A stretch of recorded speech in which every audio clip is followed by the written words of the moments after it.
Hey, hello everybody. Welcome back to KF&JF podcast.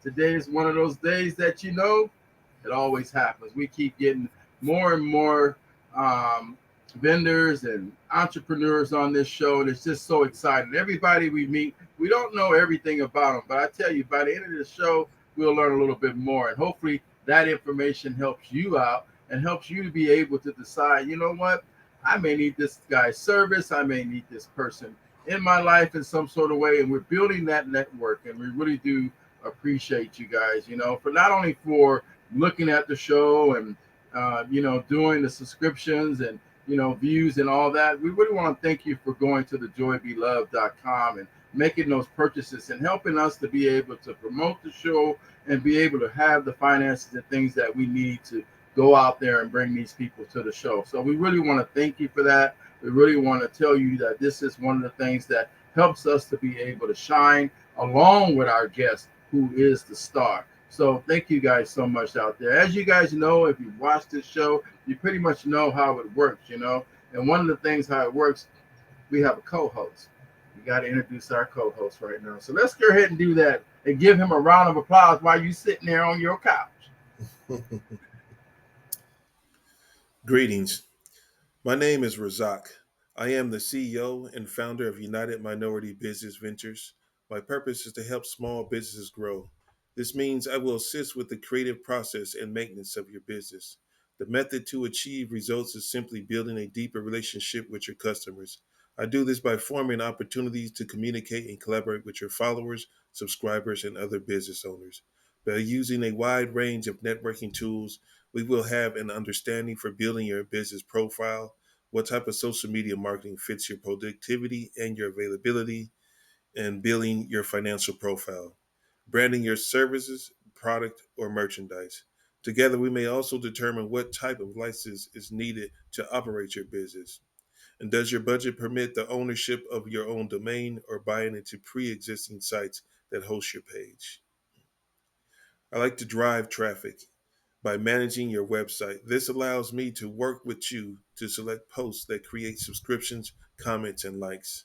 I also assist by generating comments on other individual business sites or a page that create a dialogue of conversation directed towards your page. I also assist with the creation of the content on your media site. This will be a collaboration of ideas which will reflect on your brand, your work ethics, and the community's need to know what you have to offer them to bring a better quality of comfort to their lives and lifestyle. I can also assist with the writing of content, directing your videos, the editing process, and publishing them on various sites for marketing purposes, advertising, and promotional value.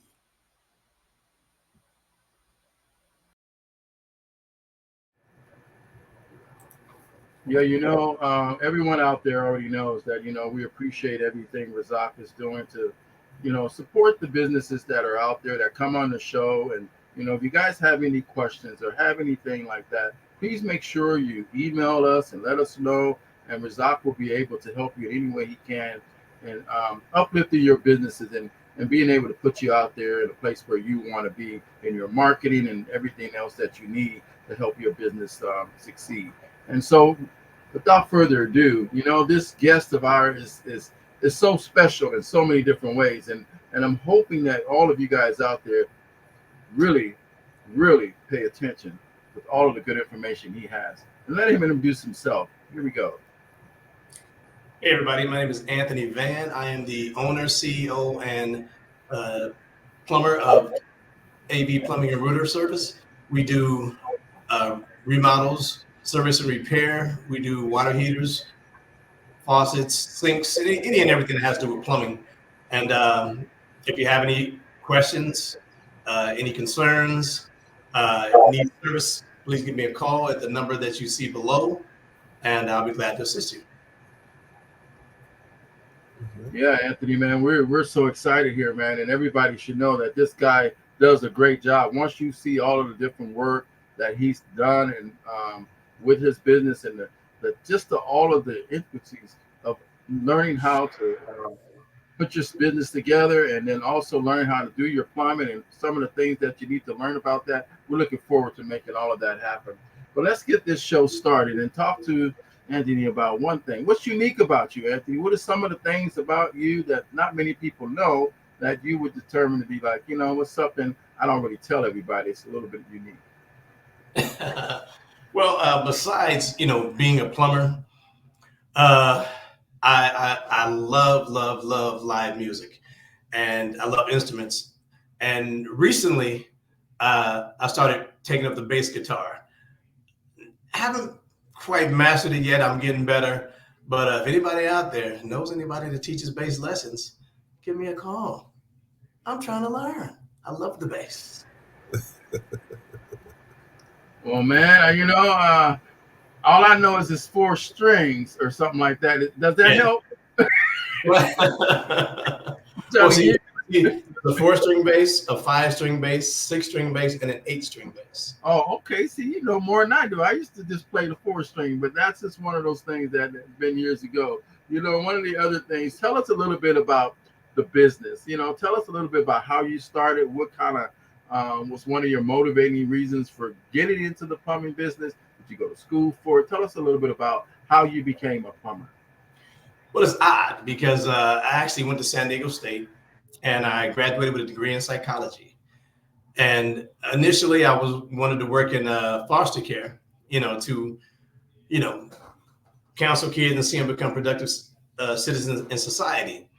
And didn't work out too well because I found that the system was more concerned with getting money than they were the kids. So it kind of disappointed me. So I didn't want to do that anymore. And while staying in apartments while I'm in college, you'd call maintenance to come fix some things, and they would come, or when they came, they didn't fix it right. And so I started kind of experimenting with things and fixing it myself. And before you know it, I was like, I stopped calling them. And I remember the manager came by one day and she said, well, you ready for the maintenance guy to come fix these things? I said, well, I already did it. She said, what do you mean you did it? I said, yeah. So she took a peek at it and had the maintenance guy look, and he said, well, yeah, it's done right. And after the guy left, she kind of came in and she said, yeah, it looks good. Would you mind fixing a few things for, a small portion off of your rent? I was like, well, yeah. And so when she said that, I started learning how to do more things, and before you know it, I was like getting free rent for fixing the things in the apartment complex. And I said, well, since I'm doing this, I might as well learn how to do it for real. And after that, I started taking plumbing classes, and I took a journeyman plumber's class. And before you know it, I just went in, took the test for the state of California, and I passed it and became a full-fledged plumber. And that's how I got started. That's interesting. Well, shoot, man, that's kind of the thing about entrepreneurship and the experience through entrepreneurship. People just try stuff, learn it, master it best they can, and then next thing you know, they're starting up everything from people that's doing pottery, people that's doing crafts, people that are working with some of these machineries, that all of these different interviews that we have. We just know that, man, once you find something that you know how to do or learn, then you know what, you just go to the next level, whether it's getting that education or doing something. So man, I'm really proud of that, just to show our listeners and viewers that you can take something as a passion and get it done. So what are some of the issues that you've ran into with your plumbing business that kind of like took you back and said, you know what, even though you're just learning, that you had to really get somebody else to help you and get some of that additional training that you may have gotten through school? Well, to be honest, I actually know quite a bit, and I'm always up on, constantly, upgrading my trade, taking classes on the side and doing different things. But I do have a friend who is a master plumber, but I'm a couple notches for being a master plumber. I'm almost there. But if I ever truly come into a problem, I will give him a call. But I rarely ever have to call him because I'm actually pretty good at what I do. And I'm not saying that to toot my own horn, but I'm pretty knowledgeable as far as what I do. Well, you're on this podcast right now, and what Razak would say, toot your own horn, because you're a star. So let everybody know that you do know what you're doing. This is the time to toot that horn. And a couple of questions I have just along the plumbing line, because I've recently went through some of this. Can you talk a little bit about the insurance, right? I don't know as a plumber, and with these new homes and the water. We had a leak in our home, and we had to come up with a unit that will detect leak and cut the water off and all of that stuff. Do you know anything about that? It's kind of a flow issue where if you had a leak in your home and it would detect, and cut the water off everywhere in the house. Have you worked with these types of units out there? Well, they have a couple of things that they use now. One is the whole house shutoff that you can connect to your house. That should be done by a plumber. If you want to try it yourself, you can. But what that does is when it does detect a leak, it does turn the water off for the house. And in some cases, depending upon what type you have, it'll give you a text to let you know that there was a leak and it was turned off. And they also have something called brain pipe, which does the same thing. It's a pipe that has a mechanism in it that does the exact same thing. When it does detect a leak, it will shut the water off and it will give you a text to let you know that the water has been turned off because of a leak. Well, I'm going to tell you, I experienced that, and I was in the shower, and we got this new unit, and because my sister had a flood in the house, and they made us the insurance companies made us put these little detectors all underneath behind the refrigerator, in the bathroom, all these different things. And the detector is on my phone, so I was taking the shower, and I guess it was early enough in the morning, and the system says, you're using too much water. You don't normally use this much water in the morning, and cut the water off, man. I was just like, what kind of system is this? Just cut it off while I was in the shower, right in the middle of soap. And so I was so angry at that system. God, I have to turn it back on. So do you know that is it just the insurance regulation that requires that, or is it just the fact that it's just an upgrade to your home? It's an upgrade. It's a simple upgrade to your home. It hasn't been put in the code that it has to be there. So, they're not having us install them. But usually when I do plumbing and we do have a situation where they are having leaks, I will recommend it. And usually we'll just put one where the water comes into the house and it just turns the water out from there. But you can't have it put on every appliance that you have. And that depends on, if your insurance requires it or if you just want it that way. But normally we just put the one, near where the water comes in and it turns the water off at that point. Yeah, we have that thing in the garage where the water comes in, but the insurance required it because we did have a leak and an insurance claim. So they made sure that we had to have all of those additional things. Can you talk a little bit about working with the city, if you have any experience with that, whether or not you're working with the city line coming into the house, and whether or not you have to get permits to do any type of work going into the house, or do you just strictly deal with everything from the homeowner's perspective and work with that, or do you even work with any insurance company altogether? Well, most of them depends on the city and the municipalities. A lot of things that you do don't require pulling a permit, and a lot of them do. So it's a matter of checking with the city to find out. And as far as like when you're dealing with like a leak in the main line where you turn the water off at the street, it's really crazy how, if you look at it, where the leak is, you'll say, okay, well, that's on the city side, so they'll probably take care of it. It's a really sticky situation because they always find a way to say that it's your fault and you got to pay for it, But as far as working with insurance companies, I work with insurance companies on quite a few of the jobs that I do, and I haven't had a bad experience working with insurance companies. It's just that sometimes they kind of get surprised with me because a lot of guys, I don't knock any plumbers, but a lot of guys, when they know this is an insurance issue, they'll double and sometimes triple the price so they can get a whole lot more money. For me, the price is what it is, whether it's an insurance job or not. So, I found that when I'm upfront and honest with what I do, that I get blessed, in my business. So, I'm honest when it comes to the insurance situations. Yeah, man, I appreciate that. I'm gonna pass it over to Razak here, but I want to say, I really appreciate you taking the time to really talk about that your character when it comes to the business that you run, because I've seen the other side of that. Once it's an insurance claim, they're ready to tear your whole house up, make a leak for you, so that they can run through your whole house and make it happen. So I'm gonna pass it over to Razak. Razak. All right. Okay. Can you tell us what types of plumbing systems you are most experienced with, whether it be industrial or housing? My main plumbing type of plumbing that I do is residential. Every now and then I'll do some commercial, but it's mostly residential. Um, Vent and waste, the water supply, gas, pretty much anything that water goes through. I've installed or dealt with. I've dealt with a well system. As far as septic systems, not so much, because I've had some bad experience with septic systems, so I don't really deal with septic systems at all. Well, that was going to be my next question right there. Can you share a memorable experience that was good or bad from your days of plumbing up to the current time?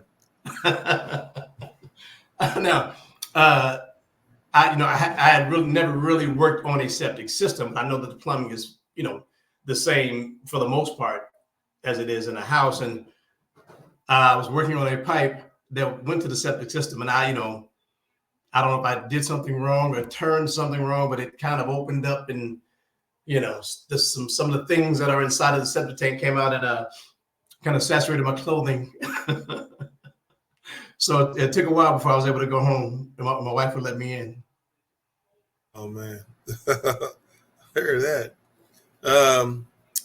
Okay, what are the most common plumbing issues homeowners go through that you're always frequently getting?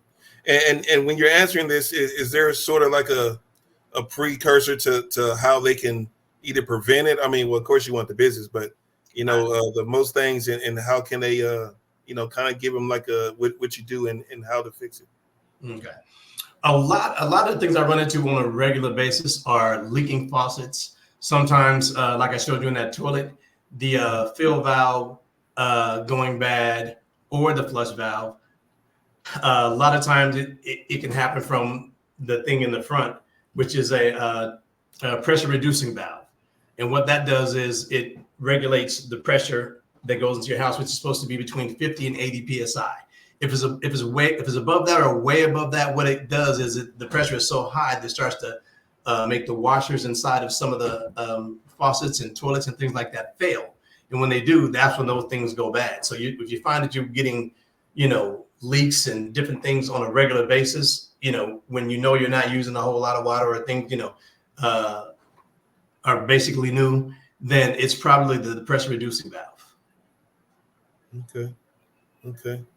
And I know I'm wondering, as you go to houses, or I guess it would only apply to housing right here, but how do you handle if or when a customer tries to do it themselves, and then they call you after the fact of them trying to, or botch the job? When I encounter that, of course, I try to be fair. But the thing is, if you try to do it yourself and you've messed it up, the charge is going to be a little higher than if I came originally, because what I have to do is I have to undo what you did and then do it right. So because of the extra work, it's going to be a little more than it would have been in the first place. Okay. And what would you say? I mean, considering that this is a career, and you've been doing this for quite some time, what would you say was the most thing that you enjoy about being a plumber? The thing I enjoy most about being a plumber, number one, is the challenge of it, because I've always loved challenges. And that's one of the reasons, that I've joined certain clubs or sports or different things, because of the challenge that comes with it. I've been taking apart and put things together since I was 7, 8, 9 years old. And I've gotten quite a few whippings from taking the TV apart and trying to put it back together. Even though it worked, I still got a whipping for doing it. But I just love the challenge of it. And one of the biggest things that I love about it is seeing the smile and the satisfaction on the customer's face when, I've given them a job well done. Because I love when, they'll tell me, hey, great job when they tell their friends and their cousins and their aunts, and when they call me, they go, hey, my cousin told me about you, and she speaks highly of you. You come highly recommended. When I hear that, it lets you know that I'm doing a good job, and I appreciate that. Okay. Can you explain the difference between a PEX and a copper piping, and which one do you prefer? Copper, that's a metal. And that's usually soldered or sweat, as we call it as plumbers. And PEX is plastic. And that's usually done with a PEX tool, PEX expansion tool, or PEX crimp rings. As far as which one I prefer, it depends. I know that PEX plastic piping is faster. Like if you're doing a repipe on a house, it's a lot faster. For example, if a regular repipe would take 4 days, 5 days, with copper, with PEX, it could take a day and a half, But as far as which one I prefer, it depends on the situation. If it's just a simple repair, PEX is always easy. When it's something that's underground or behind the wall, I like copper because that way I know when I solder it, it's not coming apart. When you use plastic behind the wall, even though you use the little metal plates on the stud to protect that plastic pipe behind the wall, in due time that pipe could fail or crack or whatever, and I'd never know because it's behind the wall. Whereas when I sweat the copper or solder the copper, I know it's a solid weld, it's behind the wall, it's gonna be good for years. So. Okay. Yeah, I've done a little construction and destruction. Breaking down the walls and stucco Right. job and cleaning up. I did a little construction in my time, and it was mostly not necessarily building things, but taking them down. Hey, demo some of the funnest part. Yeah, demo is the funnest part, man. That's, when they say demo, I do that and leave. Say, I was a construction worker once upon a time in my day, and and I had told you that little story about doing some plumbing myself, and it was just all bad. So let me ask you this right here, and as I was thinking about this, but if you could invent a new plumbing tool, what would it be and why? Ooh, I think about that all the time. Let's see. I would invent a wrench that would make it easier to get around some corners. And I say why, because there are so many times that I'm under a sink, reaching around the wall or around the tub, and it's so awkward and it's hard for me to do, and I can barely do what I'm trying to do. And I'm doing something that would normally take about 10 minutes to do, but because it's where it is and I can't reach it because I don't have the right thing or tool, it takes me sometimes 3 or 4 times longer than it would if it was right in front of me. Okay. So to help access corners and stuff like that, or difficult angles. Yes. Okay. Yeah. It's I know people, they invent things all the time. So so maybe if not yourself, because I know this is the idea, that might be something to get into right there. Yeah. I'm working on it. Mm-hmm. Let me ask you, once you become certified as a plumber or you pass the test and stuff, what other licenses or bonded documents or insurance do you need? Well, to be a plumber, you need to, first of all, like I said, have your license, which is a C36 plumbing license, and you need to be bonded, which is the bond used to be $15,000, but I guess because of a lot more things that have been happening, they raised it to $25,000. So you need to be bonded for $25,000 and have your license, and you can get additional license. Additional insurance to help cover, in case anything else bigger happens. But what you must have, though, is definitely the license and bond. The other insurance is optional. So you gotta. Ooh, that sounds expensive right there, just to be certified with it, right? That's well, see, the thing about the license, I only have to renew every 2 years. The bond is every year, but the license is every 2 years. So it can be costly, but it's worth it in the long haul, because what I pay in paying for my license, I get back, tenfold. So it's worth it. Okay. And I presented this question earlier, but I don't think we were recording at that time. But when it comes to a person who is a certified plumber and a person who is doing it, a do-it-yourself type of person, is there a difference in the ability to fix a plumbing problem, or does it depends on the plumbing problem? First of all, I don't want to knock anybody's ability, because I don't know what type of, who maybe their father might have been a licensed plumber and taught them or something like that. So they may have some know-how. But on a personal note, I would feel more comfortable if I was dealing with someone who is licensed in what they do, because then I have recourse. Like if they're an electrician, painter or whatever, if they mess up in their license, I can go after them. If they're not licensed, it might be a small claims court thing, which may cost me as much as I could possibly win if I do win. So I prefer to deal with someone who has a license, and I just think it's a better situation. Well, the first picture of the tankless water heater, on that one I was flushing the water heater, because if you have a tankless water heater, after a year you have to get it flushed. It needs to be flushed every year. Emptying it out and putting the water in there.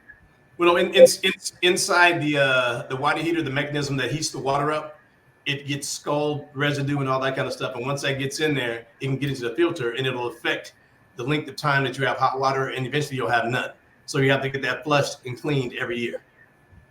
This picture here, the piece that's black and gray, that's called a fill valve.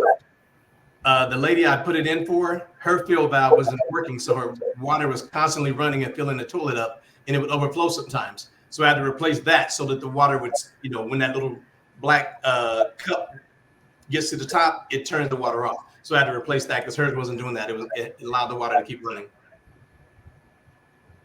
Are these frequent, basic, kind of like in the sense of what can go wrong or does go wrong after a period of time? Yes, that's one of the common things that I replace. Okay. And on this particular one here, the little pink things, that's the flapper, and the black tube, that one piece is called the flush valve. That goes bad as well. Hers went bad. The toilet wouldn't flush good, and it was sticking. So I had to replace the flush valves. I had to pretty much gut the tank. I replaced the fill valve and the flush valve. When things like this occur, does that mean that it's an older model versus the newer models? Yes, but it does happen in newer models as well. Okay. Not as often, but if you have an older toilet and you're having a problem, that's probably what needs to happen, is the tank needs to be gutted. Okay, now we just had something done to our little water heater. It was leaking. Mm-hmm. So if in ours, we have like a little circular drip pan thing right there. Yeah. It was leaking. I don't know what the hell the guy did, but we for like a good month or so, we was just catching the water and letting the water drain. We had made this little drain thing. There's like a little tube that we have. Yeah, PVC pipe. Yeah. Mm-hmm. Mm-hmm. And actually, that pan is more like it's a matter of choice, unless the water heater's inside. If the water heater's in the house, you definitely have to have a drip pan. If it's in the garage, you don't have to have it, because if it does leak, it's gonna go to the garage floor and drain out of the garage. It won't damage anything in the house. So it's called a drip pan. Okay. Mm-hmm. What was going on with this particular one right here? This water heater, I'm trying to see if this is the old one or the new one. I think that's the new one. I had to replace the water heater. And that's this entire thing right here? Yeah, because the water heater itself just went out. It wasn't heating at all, so I had to replace it. What are some common causes that you have ran into that would make things become the point where they needs to get fixed? At the top, you have the two hoses, the copper-looking one and the black one. Those are the black one is the water supply line that lets the water in, and the other one is the water supply line that lets the water in, the hot water into the house. And at any time, when they start to wear, either one of those can leak. And when those start to leak, you have a problem. Also, the brass-looking thing sticking out of the side with a white tube connected to it, that's called the temperature and pressure relief valve. If the temperature gets real hot, the washer and that can burn out and that can drip. Also, there's a thing on the very bottom that helps light the water heater. It's called a thermocouple. And if the thermocouple goes out, it won't light at all. And that'll need to be replaced. Down here. Yes. That's what this little knob is. This is the older water heater. The gray one is the new one. This one? Go again. That's the new one. Because if you look at the top, it has the chrome water lines. I replaced those and I replaced the heater. And at the top, the vent pipe, I replaced that as well. Now, when you're doing stuff like this, is it only to the knowledge of the plumber or a plumbing service on where to go get this stuff? I mean, I know they have do-it-yourself places, but is it more accessible to grab these things and install them when you're a plumber versus somebody's trying to do it yourself? Not necessarily.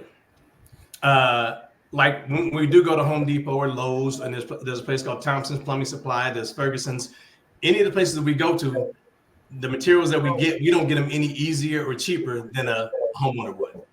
Okay. Yeah. What would be the safety or the dangers of trying to do this yourself? When it comes to a water heater, if you install it wrong, if say you don't install the water lines right, you could have a leak or a flood if the water heater is inside. If you don't have it on the right setting, as far as turning the heat up or down, that could cause the water heater to have excessive pressure. In the vent pipe at the top, if it's not installed properly, you could have carbon monoxide that will come out, and it could make you get sick. Oh man. Yeah, it sounds like a lot. Yeah, I never have a problem with anybody trying anything on their own. Hey, if you're pretty knowledgeable and you can figure it out, go ahead. But certain things I would probably leave to a professional, because there's certain things that I know how to do. Like I do electrical, but I only do it to the level in which I know. I'm not going to try to make an extra dollar or so. I'm not doing. I'm calling my friends who are electricians and let them come out and do it. I stick to the things I know how to do. We're right here. I wish I had the other pictures, because when I moved into this house, I didn't like. That's what I did. Oh, actually, there it is. That bowl, I didn't like that, and I didn't like that it didn't have two sinks, because I like having both sinks. So I took that out. I cut two holes in the top of granite and put two bowls in. I put a new mirror in. I put a new light fixture in. Pretty much remodel my own bathroom. That's the old, yeah. It had one sink. So it had this at first? Yes, I didn't like that. Because every time I go to wash my hands, it seemed like the water would splash on the side. And I wanted a regular sink, and I wanted two. That only had one. That was the other side. It didn't have a sink. And you went, oh, okay. Yeah. Yeah, that does make it looks like a big difference too. Yeah. If you having this and having this. So they was going on some fancy, trying to be, rich. That I didn't need. I wanted the basic two sinks, so my wife and I, she can brush her teeth, I can wash my hands. She's not in my way, I'm not in hers. All right.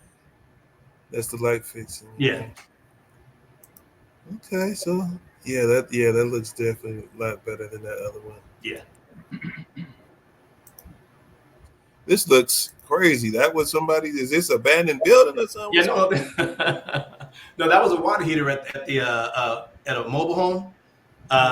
the lady had she'd never looked inside the water heater cabinet. She just knew that her water was, barely getting hot, and she didn't really know why. She never stopped to look. She called me. I looked inside of it and said, "Oh my gosh!" And this is what I saw, and it was like about a couple of clicks from just dying. So I replaced the water heater. Yeah, it was terrible.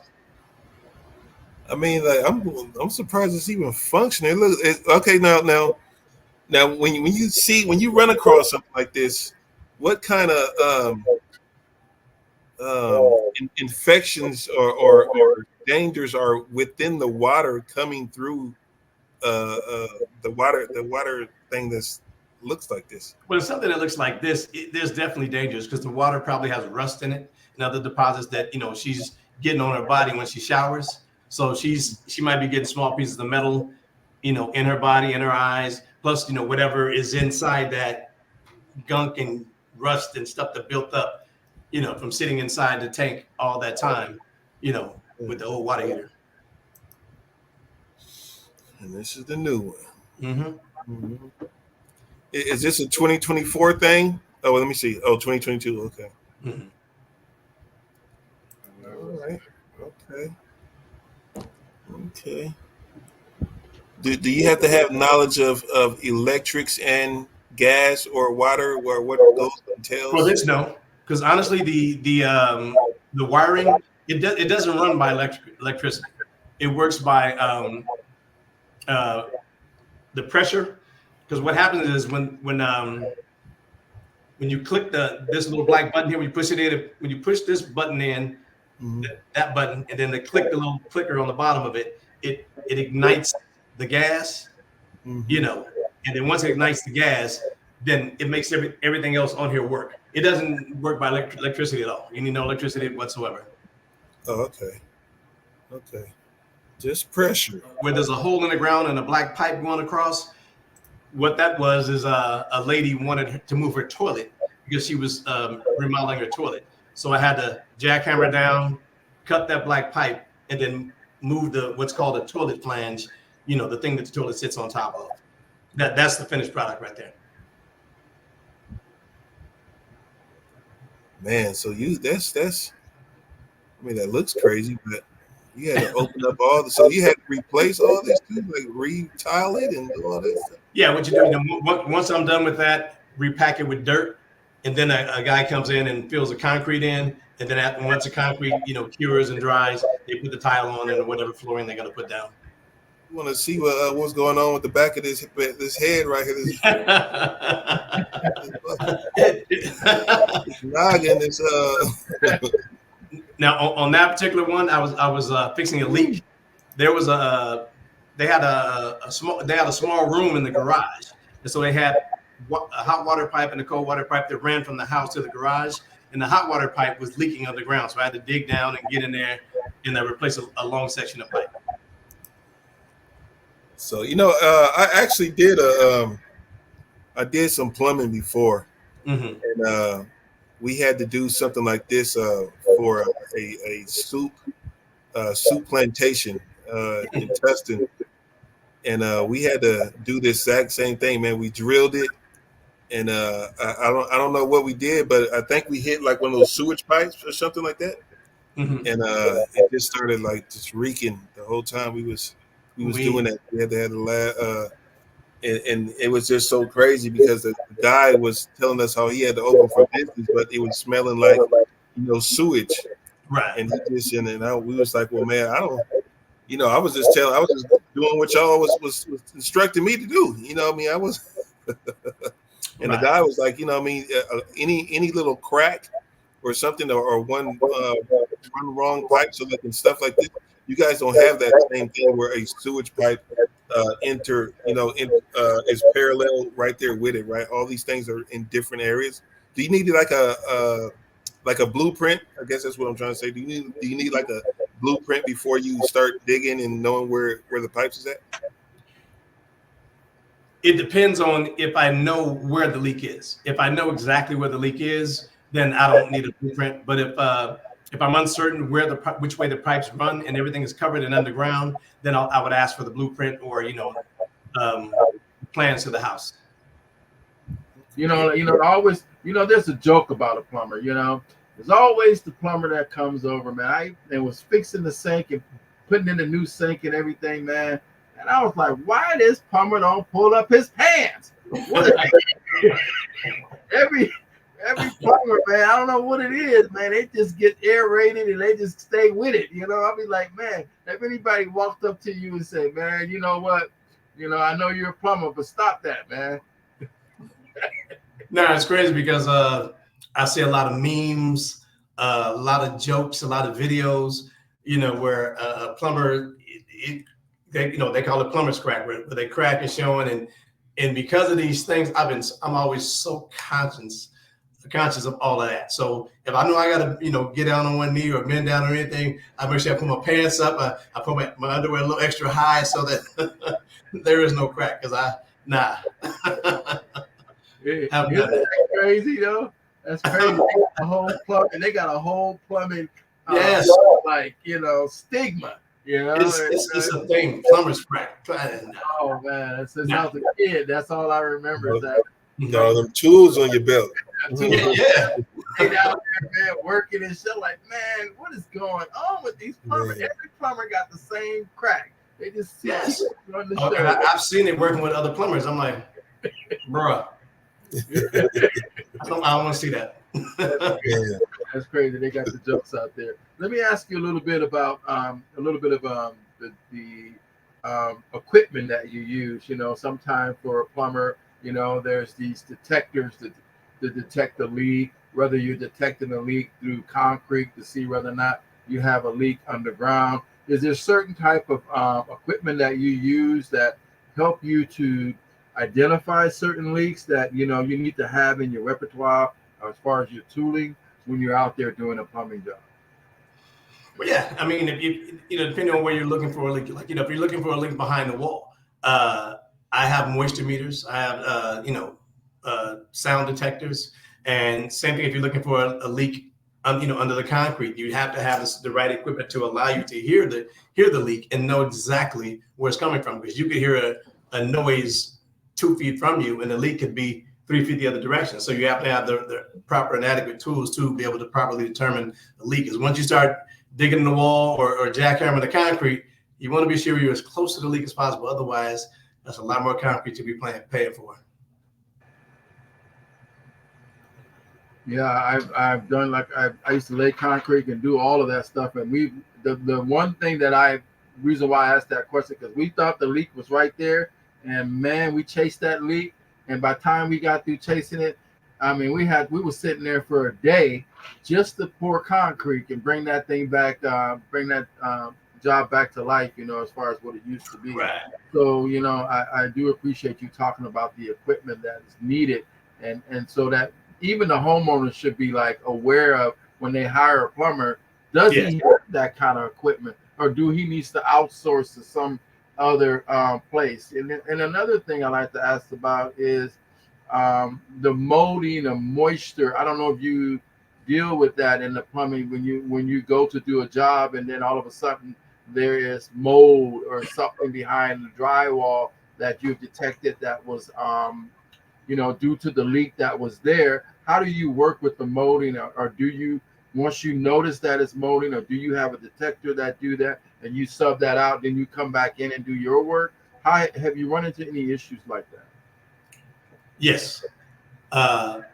First of all, no, I don't deal with mold whatsoever, because I've taken some mold classes, and knowing the dangers of mold, even inhaling a small amount of mold, if I detect, or even if I see the blackness that looks like mold, I'll let the homeowner know you might want to call a mold remediation company first to come out and look at it. Because once they come out and look at it and detect it, they're going to treat the wood, they're going to clean it and all that kind of stuff. And once they do all that, then I'll be able to go in after them and do the repair.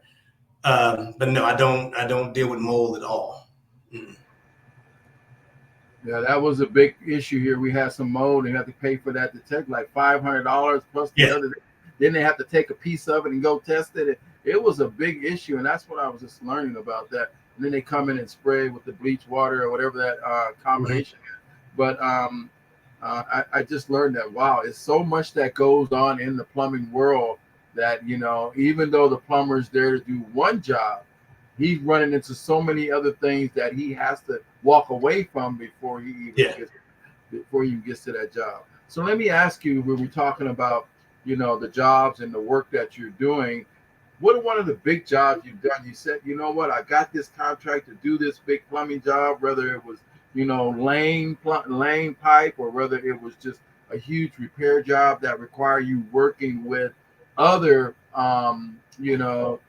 contractors and things like that. What are one of those jobs that you just like, man, I got to manage, I got to lay all this out. I got the schematics for whatever I'm getting ready to do, but I need a concrete guy. I need a mold guy. I need this guy for all of us to get together to do this job. Have you had any of those types of jobs? And what were some of the things you've learned from them?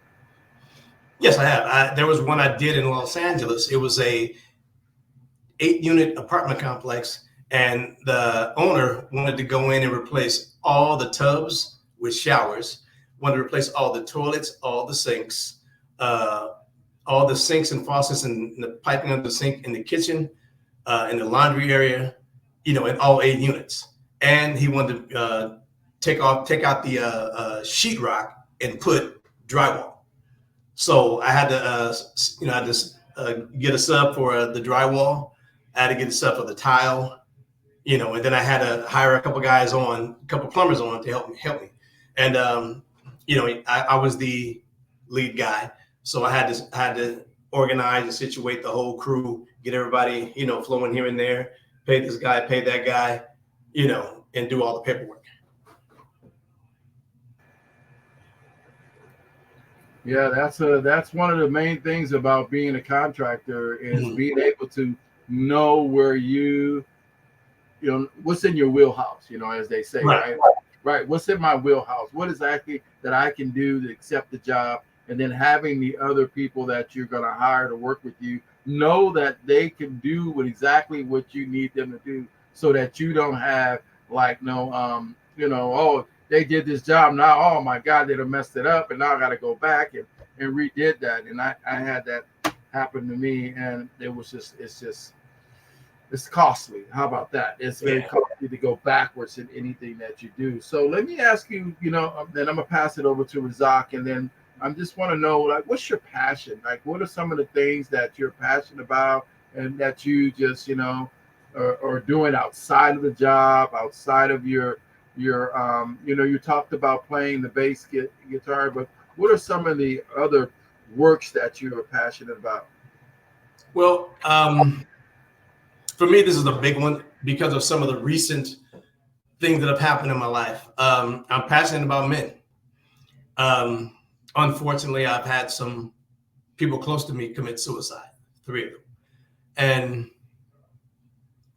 didn't know these brothers were depressed. Didn't know they were going through some things, because as men, we talk, but we don't talk. Hey, what's up, man? How you doing? I'm good. You good? All right. You know what I mean? We don't talk. So I'm really passionate about when I talk to men who are close to me, and even those who I meet, to try to make my conversation more than just surface, so that if we are going through something, that we can try to get to the ground root of it, and then let them, and try to present myself in such a way that they don't feel threatened about telling me what they might be going through. Because we as men, we have it hard.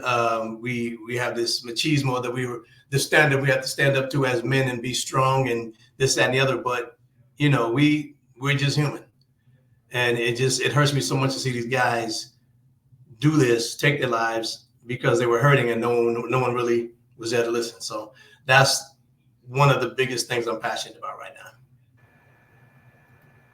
Wow, man, that is awesome. And I'm going to pass this to Razak, but I'm hoping he asked the question that we normally ask along this line, and I'm gonna leave it to him because it's so important to find out about this. So on you, Razak. Okay. Yeah, that was a lot to hear right there. Because we never know This is a thing I like to frequently say. In having the podcast is that we never know what you're going to say. We never know how you're going to internalize the questions and respond to them.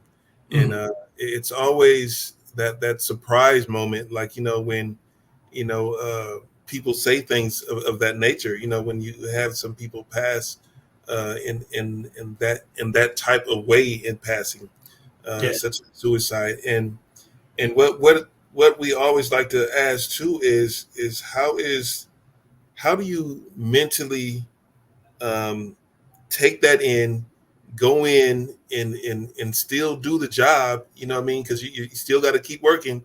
I mean, this is the people close to you. It affects us, you know, um, mentally, physically. Ours is draining conversation wise. How do you deal with the mental health part of the job? One of the biggest ways is with my wife. We talk. Um, we talk.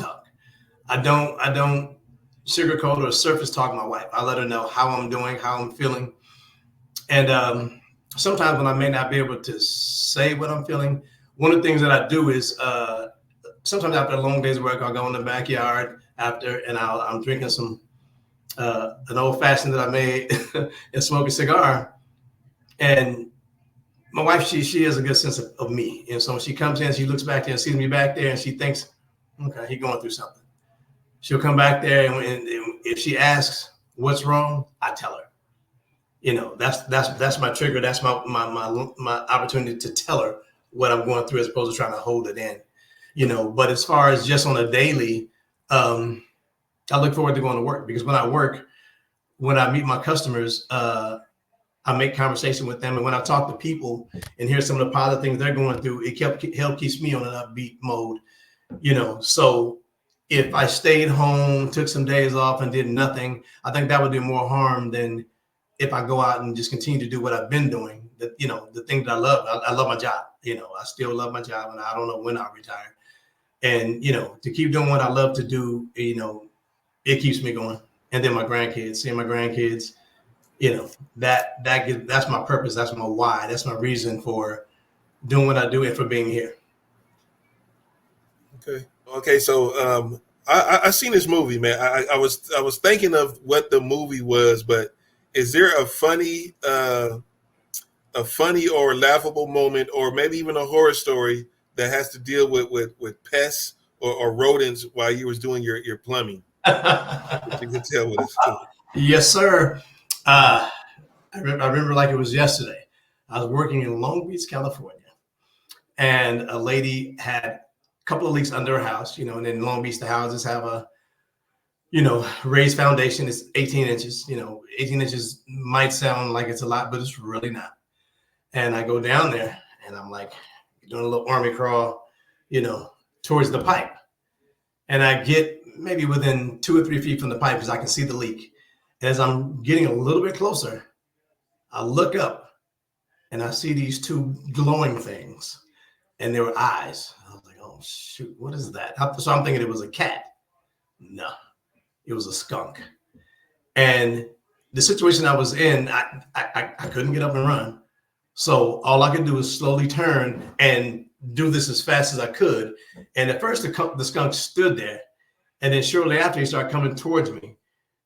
And I got to the opening underneath the house before he was able to get to me. But that freaked me out. I think I bumped my head twice. I didn't really notice that I had a small knot on my head until, later in the day, because I was so afraid that the adrenaline hit me and I didn't know I hit my head. But yeah, I encountered a skunk. Mm-hmm. Man. Oh, man, I'm scared of rats. So if I saw the skunk, I would have made a new hole in that. Man. I would have repaired it later. Hey, it was about as big as a cat. If I could have turned and ran, I would have ran, but nah. I had to crawl as fast as I could. Crawl on up out of there, man. Sure. Let me ask you this while we're on it. So who are the individuals, if there are, in terms of role models that have influenced you or changed and or aided to the value of your mindset when it comes to going through life and starting your business and continually doing business? There are two. The first would be my mother, because my father left when I was fairly young. I think I was 8 or 9. And because of that situation, I was kind of going through, because as an 8-year-old, when you look up to your dad, and then he leaves, I was thinking that it was something that I did to make him leave. So I was kind of going through some things. And then my mom, she helped me through that a great deal by, helping me to see the wealth, the worth in myself. And she would always, one of the things she'd always tell me, if she asked me to do something for her and I did it, she said, "Thank you. You were a gentleman and a scholar." She would always say that. "Thank you, son. You were a gentleman and a scholar." She always said things positive to me, to encourage me, to pump me up. And she always told me what I was going to be and how great I'm going to be. So, her encouragement really helped me get through a lot. And besides my mother, and also the love she gave me, besides my mother, my grandfather, he's the one who helped me on the, I'd say, mechanical aspect of my life, because he was a diesel mechanic for RTD back in the day. And what he would do is, when he was going to go work on his car, mind you, like I said, I'm 8, 9 years old. He'd always let me go outside with him. He'd give me a piece of double mint gum, and he'd let me use one of the little roller things that you slide on, and we slide up under the car, and he started taking things apart. And then, like, for example, he might take a piece of, I ain't no mechanic, a piece of the side of the car or whatever off, and he'd take it a bolt at a time, and he'd lay the piece down, and he'd put the bolts in order the way they go. And he'd always explain to me, when you take something apart, line everything up in order as the same way you took it off, so that you'll know where it goes when you put it back on. And these are the little things that he taught me, the nuances on how to, do things and do it in order or do it the right way. And he always taught me not to, half do anything. And when you're doing something with other people, do it better than the way you do it for yourself. That way you'll be appreciated. And like I said, these are the little tidbits and nuggets I got from him, and I pass those on to my son and my nephews and nieces. And I still live by those things to this day. Okay. That was very inspiring right there. I feel that we all grab and reach from, in the experiences that we have shape us going through our current path right there in life now. And sometimes you might not be able to pinpoint exactly where you're getting it from. So that's I kind of like the role model question right there, or mentor, because sometimes we just don't really realize how somebody has affected us in a positive way, hopefully, and it's helping us do our business and successfully carry on through life too. Right. And okay, now this is the question I was meaning to ask you a little bit earlier, but let me see. Okay, have you ever had the opportunity to meet somebody that you admired, or because you're going to houses? I assume you don't know who's calling. You're just getting a call, and you show up and you hear the job. It's like, okay, yeah, I can knock that down. Let me go see who this is. Have you ever ran into like a celebrity or an athlete or musician, and you went to their house and you was like, oh, I'm meeting somebody who's that you either admire or that you've seen before, or that you was kind of like, surprised to meet? Actually, twice. I don't know if you saw the movie A Time to Kill with Samuel L. Jackson. What was it? Samuel L. Jackson? No. I'm sorry. New Jack City. At the end of the movie, the gentleman that shot the Wesley Snipes character at the end, he lives here in the Inland Empire. Well, he lived. He died recently. He lived here in the Inland Empire in Ranch Cucamonga, kind of up towards the mountain. And I went to the house one day, and I get there, and I'm getting my stuff together, and I knock on the door, and the lady lets me in. No big deal. And so I'm walking around the house, and I see these pictures of this guy. So wait a minute, that's the guy from New Jack City. It's not a penny money. I was thinking maybe that's a fan of hers. Maybe that's not a fan. Maybe that's a guy she liked in the movies or something. But that's why I've seen them all over the house with little kids and hugging on people and stuff like that. And then when I get to the back, he said, "How you doing, young man?" I look and say, "Oh, I don't want to act starstruck, so I stay professional." But he was a really, really nice guy. He, I mean, very inviting, a nice gentleman, and other than that, the other time was not at work. I was at a restaurant in Hollywood. Someone told me that it might even been his restaurant. I'm not sure, but I met Denzel Washington, and Okay. I saw him, and I wanted to go up and say something to him, but I was like, nah, I don't want to seem like everybody else. And I said, forget it. So I walked up and I said, how you doing, Mr. Washington? I just want to say hello. He said, hey, how you doing, young man? With his, little smooth talking voice.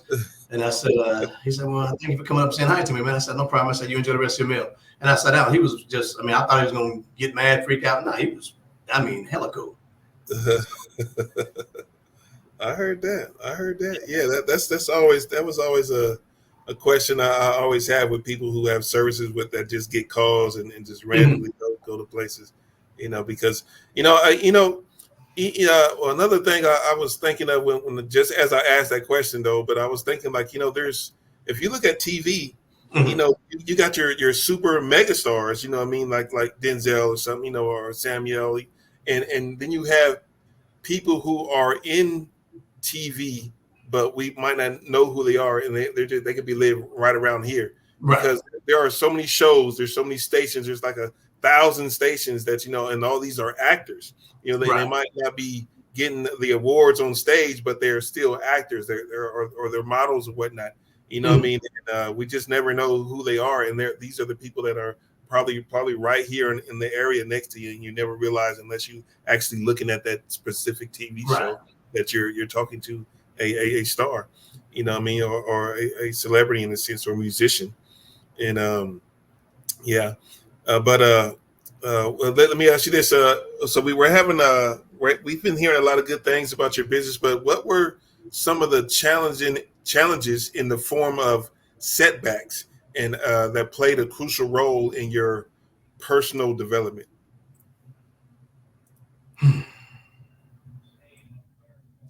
As far as setbacks in my personal development in my business, having some of my tools stolen. They were some of the major tools that I used in what I did. And when I lost those, there was a lot of things I couldn't do. But I was still getting some of the calls, but I wasn't able to service because I didn't have what I needed. So I had to slowly but surely gain those tools back, and they're a little expensive because when I first started, I would buy tools from Harbor Freight Tools because they were cheaper, but a lot of them would break. So I remember a gentleman telling me, in order to do a good job, you have to have the right tools and quality tools. So I started buying tools that, are expensive. And when they were stolen, it was a huge setback. It took me a minute to recover from that. I mean, now I wasn't to the point to where I was going to close my business, but it was definitely a setback. Okay.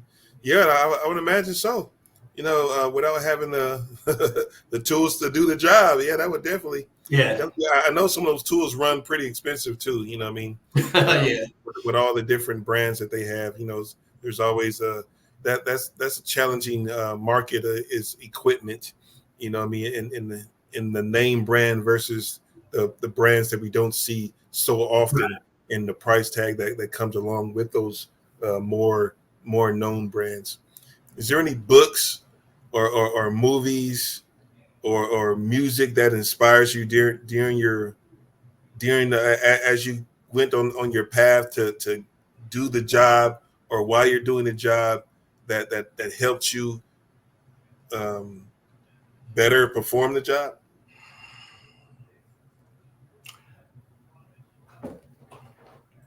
As far as books, movies that helped me, that inspired me to perform the job, not necessarily, but one book that I do like was the autobiography of Malcolm X. That one, the person that he was and the person he was accused of being totally different. And I liked what he stood for. I liked what he stood for in the Black community. So, that kind of inspires me. But other than that, as far as music, let's see. I gotta say my old school rap. When I'm on the job, I'm listening to my old school rap. I just seem to be able to work a little faster. Hmm. I heard that. Just keeps you going. Yeah, I know that's right. It's also a calming effect. You know what I mean? It yeah, gives you a little rhythm. You know what I mean? Having music playing or even having a discussion while you're working. And I wanted to ask you about that too. Is I know plumbing is a universal business, but do you have any more cultural side, or like are you more geared towards receiving uh, black or minority calls versus the other? You know what I mean? As far as like the class, like higher class, or like rich level, or you know what I'm trying to ask? yeah. No, no, I'm just saying. My clientele when it comes to my business is pretty universal. I mean, I've done remodels in Beverly Hills. I've done, you know, work in, all over the place. Topanga Canyon, as well as Compton, Long Beach, Fontana, and everywhere else. I don't discriminate against anybody. Um, the only I won't say problem, but the one concern I do have is I find that when I service the white community, uh, they never ask for the hookup, and in most cases, without even asking for it, I don't expect it. I usually get a pretty hefty tip. But again, I don't ever expect anybody to give me a tip. If you do, thank you, but I don't expect it. But a lot of times, when I work in the black community, oh, let me get the brother man hookup. Oh, dog, oh, I know you? I know it's 8. Can you do it for 6? Come on, man, do a brother right. I'm like, whereas if they had a business and I purchased from them, I'm not asking for the hookup because that's their business, that's their livelihood, that's how they feed their family, pay their bills. So whatever you charge me is what I'm paying. If you choose to give me a lower price on your own, cool, but I'm not asking because that's your business. And I just want the same respect. If they call Rooter, and some white guys came and they're not going to ask them for the hookup. But when I come, they want the hookup. Not, and again, that's not every black person, but a large number of people that I've done work for. I'm glad you understood what I was trying to say. Mm-hmm. Yeah, you know what I mean? Because we had some other people have mentioned, we're trying to, how should I say, bring up the spirit to invest in our own community. Now, they're giving that there is diverse community. You know what I mean? There's black, white, Hispanic, and everything. But when it comes to a black business, we're always expecting, what I mean, the same quality work as you would get from other people. And Mm-hmm. that's the difference that sometimes I'm hearing from people, is that yes, it is in the black community that kind of want to downgrade, what I mean, your expertise in your profession, Right. because just like you said, if you're going to well, I just went to Walmart a little while ago, and so when you come in there, you go in there, whatever the price is, you pay the price. You know what I mean? But and you don't. If it was on discount or if it had something on there, then cool. It says it on there. But and I guess that may be a little bit different because it's a big name store, I guess. Right. But any place that you go to, McDonald's or Pizza Hut or something like that. You know what I mean? It's different when you have a vendor or a small black business and then you run across them and it's like, hey, you know what I mean? And you kind of like downgrade the service or you downgrade their professionalism by even suggesting that, that you bend the price for them. You know what I mean? And it's like you wouldn't do that for any of these other big name industry Right. brands. And I find that I can only say funny, but it's not funny. You know what I mean? It's just crazy. I don't know what we call that. I kind of want to, and that's another thing I might have to start making some stuff on too. Is we got to bring that awareness that what I mean, the price is the price.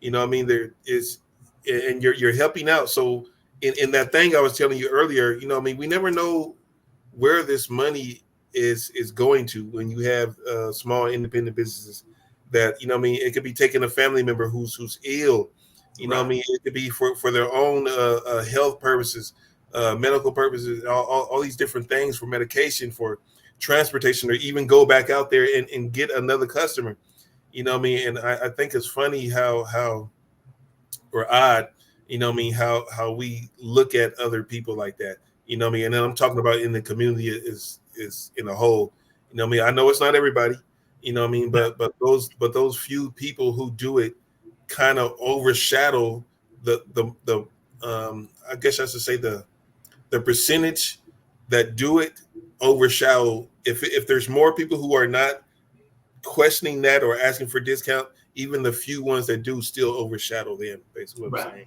you know, by doing it, because it's always in the back of your mind somewhere, like, you know, hey, you know, I wonder if they're expecting something, or don't ask, or you know what I mean. You're not going to say it, you're not constantly thinking about it, but it's still there, you know. And okay, I just said a lot. Keith, you got some questions?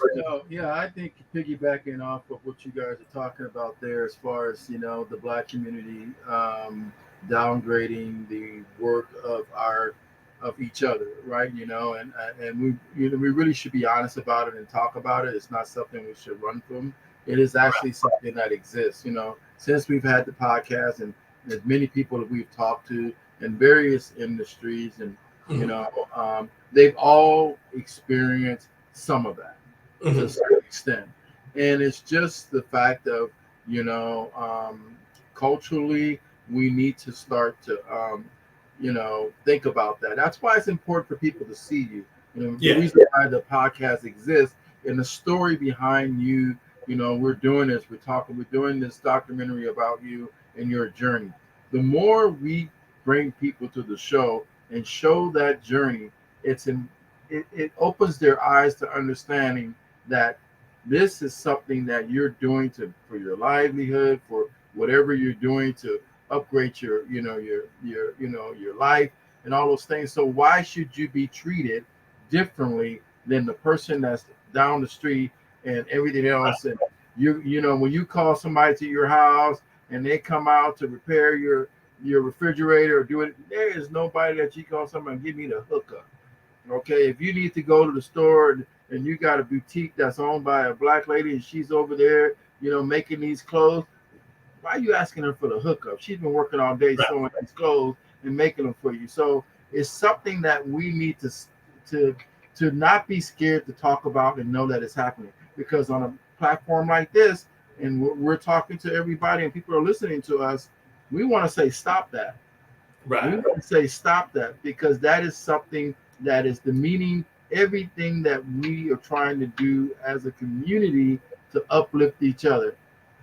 Support us, help us understand that this is something we're doing from our pocketbook. And sometimes we go to these events, or we go to put money to buy these tools, or we go to do and sew these clothes, or we go to make these crafts. That money's coming out of our pockets, and if you don't buy it, we lost. So now you want to take it from us and say, well, okay, well, here, give it to me for half the price. It can't work like that, because it's just not it's not fair.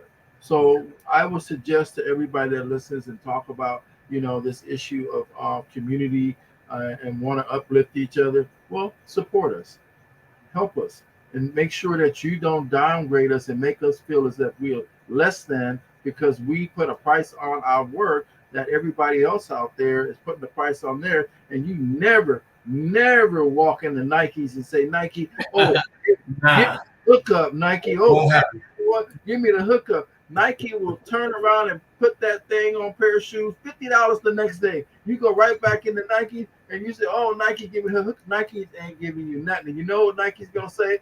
See you when you get the money. See you when you get the money. When you get the money, come and buy what I got, because I'm not changing the price. And that's the same way we got to think about guys that are out there as a plumber, as a crafter, as a, seamstress, or whoever's out there, apparel and all these different businesses that are out there. Our community has to start helping each other and put that, that money in the community, well, maybe there will be a time where not necessarily the hookup, but maybe there'll be a time where discount price or yeah, something. right. Maybe there's some other way we can help, but we got to get there too. We got to get to a place where we can do that. Otherwise, we're just hustling. We're hustling not in a negative kind of hustle. We're hustling in a way to try to tell you that we have a service. We're trying to put ourselves out there to be competitive, even with the big people that are out there that Yeah. are making all this new stuff. I'm a plumber. I can do the job just like Roto-Rooter and all those other people that are out there. I went to school. I've learned what I need to learn. I put these things together to show you that I can do that job. Don't argue me about the price that I'm coming at you with, because look, stop it. And on that, spend the money where you need to spend the money, folks. Stop whining about that, because we've heard it so much. It just makes me a little bit upset because somebody's saying that, and I'm sure we're getting it too, Razak, in some way. They don't want to. They don't want to. Whatever.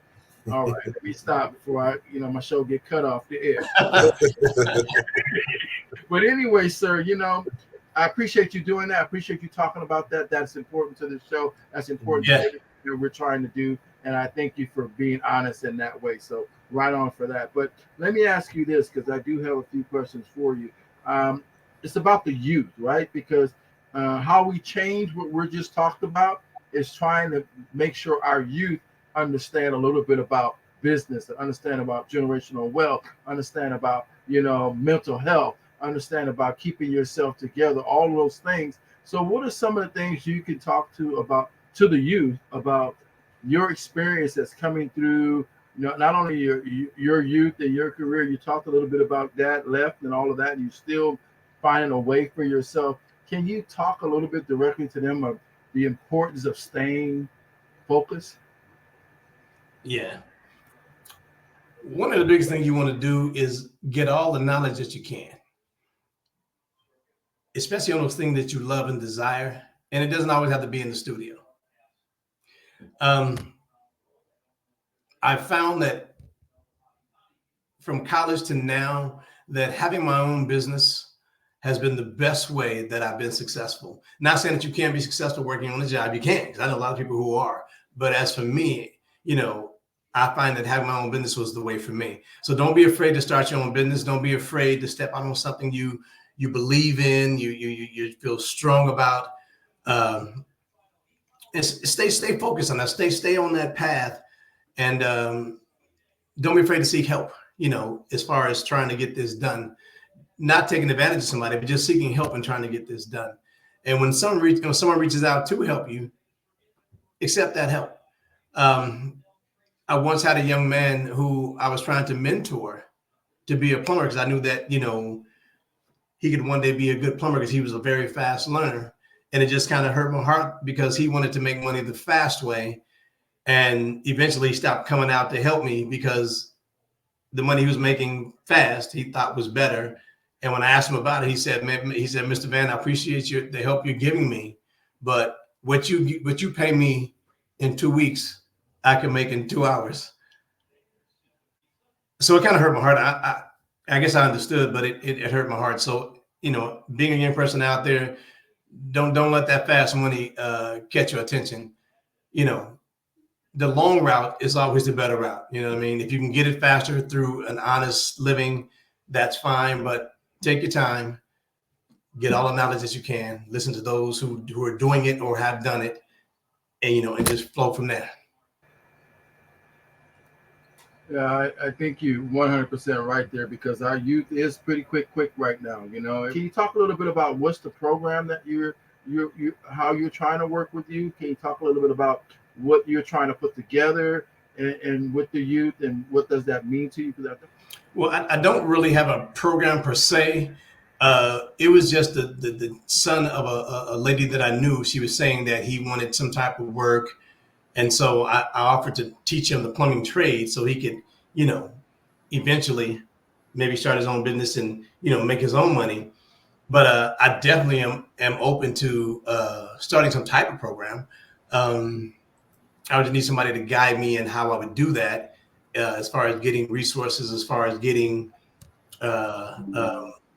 any tools that I need, because plumbing is kind of a lost trade, but yet there's a lot of money in plumbing. There's a lot of knowledge in plumbing. There's a lot of doors that can open in plumbing, but a lot of young men don't want to do plumbing because they think it's hard or it's a messy, dirty job. But I'm definitely open to, trying to start or have someone help me start a program.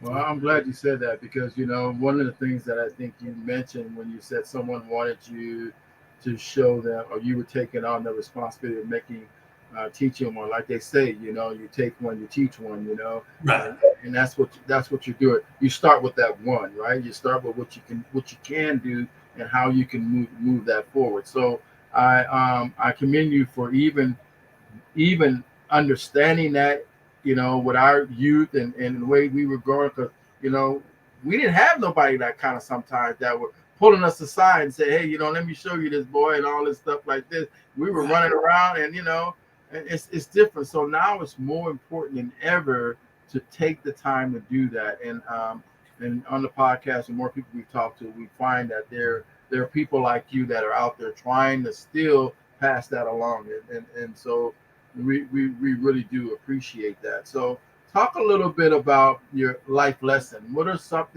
a life lesson that you came across over these years that you've been not only doing plumbing, but just over the course of your life?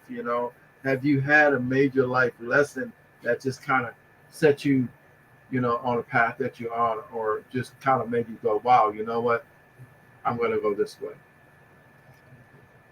I guess it would just fall into a circle of, I guess, like I was saying, that there is no fast way to do it. Of course, when I first thought about starting my own business, I had to fail a few times in order to get to where I am, because I was trying to do everything the fast way, the easy way, and on my own, like I knew, all about business. So I think that would probably be it right there. Just, trying to do everything the fast way and on my own. It never works when we try to just think that we're smarter than everybody else and we can do it by ourselves. Because I know Razak thinks that. Now we all think that. I think that too. But damn, I've been slapped in the face so much, I don't know what to do. Razak keep hitting me with a hammer. I'm telling everybody right now, he's been hitting me with a hammer across my head, telling me I ain't got my stuff together. So I know I'm not that smart. I'm trying to get smart, man. But I tell him all the time to stop hitting me, man. Stop hitting me, man. Oh man. Stop hitting me with that. Stop hitting me, man. But you know what? It's just like that, and that's one of the things that as men here, we're three men here. We're talking about business, and one of the major things that we need to learn from each other is that like my mother used to say, a hard head make a soft behind. And if you don't put yourself together, you're gonna get a soft behind because you're not paying attention. So let me ask you this though, in conjunction with some of these questions we've asked you and you've laid out your path and what you've been doing as a plumber and the things you've experienced. What's your legacy? What are some of the things, or how do you see that legacy? What is some of the things that you think you're trying to leave behind that people can pull from you, whether it's now or it doesn't have to be when you're not here anymore? What are some of the things that you think that they can pull from you and the legacy you want to see you leaving behind? One of the biggest things I'm trying to achieve is to let the Black community mostly, and just the world in general, know that Black contractors are just that, Black contractors. We're good too. We do quality work. We provide a quality service. We're just as good as everybody out there. We went through the same steps as everybody else did. We got our license. We went to school. We learned as much as we could to get to where we are. So don't discount us. And so the legacy that I'm trying to leave is, and even live in right now, is the fact that a Black contractor is, worth gold. because I've met so many Black contractors who have a wealth of knowledge, be it painters, electricians, IT guys, or whatever they are. I'm so overwhelmed with the knowledge that Black contractors and businessmen as a whole, and women, have. So again, I'm just trying to leave that mark that, being a Black contractor does not make you a bad person. It actually puts you up here. Mind you, there are some Black contractors who, give us a bad name, just like there's some white contractors, Hispanic, and every other contractor who give those particular gentlemen a bad name as well. But overall, I think that, the world needs to know that Black contractors are just as good or even better than any other contractor. You mentioned that, and I didn't want to talk too much about myself and those. But are you a part of the Black Contractor Association? No, but I'd like to learn how to be involved. Yeah, well, yeah. I know I was in San Diego, the Black Contractors Association that I was in, and it worked out pretty good because they worked it close with the city and with the mayor and different communities to be able to, send some of those big jobs and I was doing construction and all of the whole thing, getting big jobs, and they work with a lot of that. So I would look into the Black Contractors Association in your plumbing industry, and they definitely work with the community to try to direct those jobs to you guys and try to get you out there. And then plus, they actually pay well, and and then the other part of it is that they got the bidding process too, where you can get on these rotations, where you're doing these big jobs they got simple upgrades that they're doing, but you go in and do a whole 250 or whatever it is, like you talked about in the apartment complex that you do with some. Well, they got contractors that's doing that, and commercially, right? In some of these commercial buildings, some of these big high-rise buildings, and all these other things where you go in and do those things too. So that's one thing that you can look into that I see that if you're not in, it's definitely beneficial to be in. Now I'll definitely check that out. Yeah, check that out. And let me ask you also about just the future of your business. How do you see yourself in 5 years? Where do you see yourself in 5 years? What are some of the things that you're planning now to keep that business that you have futuristically, looking at it where, what, in 5 years, I need to have this. I got my own truck, or I got this. I need a certain big tool. I need something that's going to help me to, solidify my plumbing business and upgrade it. What are you working on, or how do you see some of the things you need to be successful in getting there? Well, right now I'm working on number one, getting a couple more trucks. And I'd like to hire a couple guys to work with me so that I can be freed up to do more things, because I'm also working on trying to teach ROP plumbing. And that would definitely help me reach, a younger group of people, teach them plumbing, so that hopefully one day they'll get in this career. So in the next 5 years, and maybe even have a storefront, and someone to answer the phones for me and things like that. But that's the goal for me, just to kind of expand my business, take it to the next level, and be able to actually hire some people. Yeah, I think that's important, man. I think as long as you're dreaming and pushing for lifting up, putting your hand down there and pulling somebody else up with you, you will succeed in where you want to go. So I'm going to pass this over to Razak and let him ask you a few more questions, and then we'll work on it from there. Razak?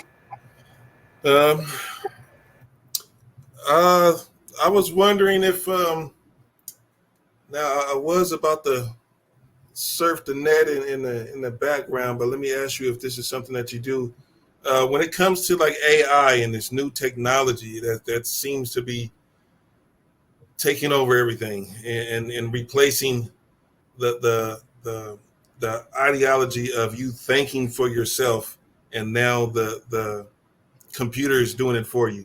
Do you see or do you incorporate any AI technology in, as far as like a virtual plumbing or anything to foresee problems or anything? Have you looked into any of that, or do you use that?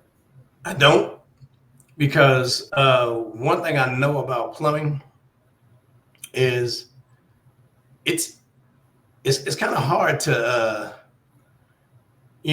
anticipate what might come up, because I've never, even in some jobs I've had the same type of problem, but I've never had the same problem come up on any job. It's always different. They might try to come up with something as far as AI to try and help plumbers so that we'll buy it and buy the app or whatever and all this kind of stuff. But I I feel really good about being a plumber, because as far as them replacing certain jobs with robots and things like that, it would be really hard for a robot to be a plumber, because there are just so many ins and outs and things that come up that no matter what knowledge you put in a robot's brain or circuit board or whatever it is, it can never anticipate some of the things that come up with plumbing. So I feel pretty secure in being a plumber. Okay. Okay. All right. One more, and then okay. So I've been hearing you talk this whole entire time, and I think the one thing we haven't asked you is how important is networking in your industry, and what strategies do you use to build and maintain your professional relationships? Okay, that one I'm working on. I can say that I haven't utilized as much of it as I should, because I've been so busy just trying to grind and work and make things happen that I haven't utilized networking as much as I should, because networking is going to be and has been a large part of how I got business. Via the internet, Instagram, Facebook, and all these things. I'm not as great at that stuff, and I think that's where you might come in to help me there. But I think that it's very crucial that I get deeper into that. Okay. Yeah. No, we're always trying to grow our network, and Yeah, that's one of the things that we like to do. I mean, is not everybody. I don't think the way I explain it, not everybody gets it. right.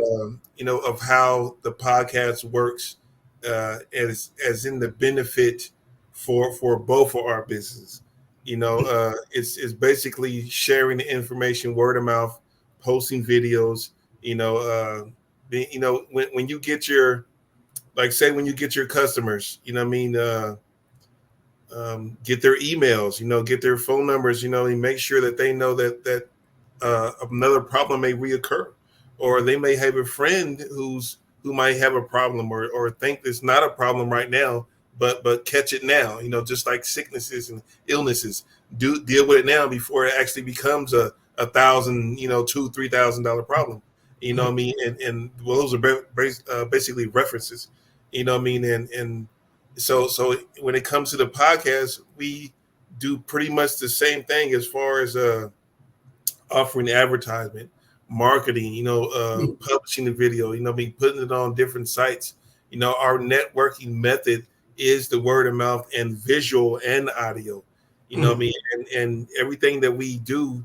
If you look on any of our sites, nothing's particularly specifically about just us, just like a lot of sites, like say your business, like your Instagram site is your business. You're not posting family pictures or vacation or some ideas that you had that you like to post that somebody else did and you want to share it on your page. Our page is all business. We're not putting jokes or any skits or anything on there. It's all business and the people that we have professional connections with, and we're trying to promote them. We're trying to market them. We're trying to get them known. We're trying to get you seen. We don't do anything outside of the business marketing of social media, and also through email marketing too. Okay. Which is and there's a few people that have expanded our abilities to they're trying to expand our abilities. Once they're trying to show us different little things that we can also, there's always room for improvement. So Right. we're not only just listening to you or try to give you advice or getting or just trying to share your thing. We're also learning from you. You know what I mean? A lot of these questions are geared towards how you do your thing. You know what I mean? So this is how we piggyback in a sense, or you know, go each step. You know, you're making a step for us, we're making a step for you, and we're eventually going to get to where we need to be, or where we're trying to get to. You know what I mean? Or at least start the process. Right. So you know, I just thank you for coming on the show. I think we covered a lot, and I appreciate you being so candid with us. You know, honest about and authentic and real about your representation of your business. I appreciate you guys having me on. This is a pleasure. I was disappointed when I didn't make it the last time, but I was believe me, I was going to get on today no matter what. So I appreciate that, but let me ask you a couple questions in closing here that I like to be able to give you the opportunity to do as well. One is talk about some of the things that maybe we did not talk about, something that you would like to get out to the audience, get out to the viewers, that you know about your business, about you, about why they should come to you. Talk a little bit about that, and then also at the same time how they can reach you. What's your number? I know the information is going across the ticker, but I want you to be able to tell them directly. Well, one of the things I wanted to point out is that we're a full service plumbing company, and we do installs of toilets, faucets, anything that water goes through, anything that gas goes through. Like if you have a electric stove and you want to make it a gas stove, we can run a gas line to make it a gas stove. So we're a full service plumbing company, and we service all areas, we're not a small area team. We go from the IE to LA, and I've done work in San Diego. If it's definitely worth the trip. And very easy to contact. My phone number is area code 909-560-5046. And give me a call at any time, and we can set up an appointment for me to come on out, and I can add you to my schedule. And any questions, any other information you might need, you can reach me at that number, or you can hit me on my email, which is handyvanant1@gmail.com. Again, that's HANDY, my last name, VAN, the first three letters of my name, ANT, the number 1 @gmail.com. So that's handyvanant1@gmail.com. Yeah, man, I really appreciate that. People will be able to get out there and find you and be able to take their time and figuring out through the video and learning about you and get to use your service and when they need that. But a couple of things that I don't want to miss out on is family. You talked about your wife a little bit. You talked about the importance, but can you just talk a little bit about how that works, man? You got your wife, your business, and your partnership, and that. How can you talk a little bit about that connection in the business world as far as being an entrepreneur? How that strength together works? Well, her and I, we're tag team each other. My wife is a real estate agent. She's been an agent for 20 years with Keller Williams, and I do a lot of the work for her, some of her properties that may need some repairs and things like that, and then also I give referrals for some of her clients. So we work hand in hand with that. So it's like a match made in heaven. Right on, man. Nothing like having a match made in heaven, whether it's through work or through marriage. It's Yes. If it's in heaven, it's all good. It's all good. So another question I have for you, maybe you can talk about a little bit about your experience on the podcast. What did you think about it, and what was your thoughts when you like you first met me and I came across and trying to get you on the podcast? Talk a little bit about if you went through any apprehensions about coming on and what you've learned so far. I've actually enjoyed myself. This has been amazing to me. When you met me and told me about it, I was anxious to get on here, and now that I've actually had the opportunity to get on here, it's been a learning experience. I've got a lot from you guys, and I hope that you learned a thing too from me. And I look forward to continue to work with you guys to further my business. And if anything I can do to help further yours, let me know. But now this has been amazing to me. Thank you. Thank you. Thank you. Yeah, thank you, brother. We can't tell you how much we appreciate you coming on. We can't tell you how much we appreciate everything you've talked about and you've opened up to us about some of the issues that you've experienced over this time. And it's just great, man, that you've taken the time to do that. And you're keeping it going, man. So it's one other thing I'm gonna ask you. I know we said our goodbye so much, but I do want to ask you about your running skills. Yeah. I forget, brother. I saved everything. That was years ago. I don't care, man. Tell me what you were doing. Tell me who you were running from or who you were running toward. You said, well, I was running from the police. No, I'm just playing. That part exists. We already know. Nah, man. I started off, man, at 7 years old, man, running youth track. After that, I ran at Long Beach Valley High School. Ran track there, left there, went to Long Beach City College, ran for San Diego State, Nike Track Club for a minute, ran in the '84 Olympic trials, didn't make the team, but it was an experience running. And after that, I coached for 20 years, and I actually still coach privately a little bit, So if you have a kid out there, and or you yourself trying to learn how to get faster, if I can't do it, I know a group of coaches that can, get you going. So there it is there. Who were some of the people you ran across in your in the Olympic trial that you? Let's see, Carl Lewis, Evelyn Ashford, Florence Lippert Joyner, Al Joyner, Jackie Joyner, a gentleman by the name of Kirk Baptiste, Mike Powell. He's a good friend of mine. He's a world record holder in the long jump. Quite a few people. You name them, I probably met them before I know them. Mm-hmm. Oh man, see, I knew your story wasn't just about plumbing and trying to help kids, man. you got a whole nother story of life that just and you know what? It's so much that what we find here on the podcast, man, and to know that you took on that other extra step in trying to achieve a goal that's high like that. What kind of mentality that takes, what kind of strength that takes, what kind of person that takes to want to do that, man. And all we can say is we can't run. I know Razak can't run. He's trying to get big, man. So only thing he can do is a shot put, whatever that thing is. he can go the weight as far as he can go, probably 10 feet. But yeah, man, we appreciate it. Anything else?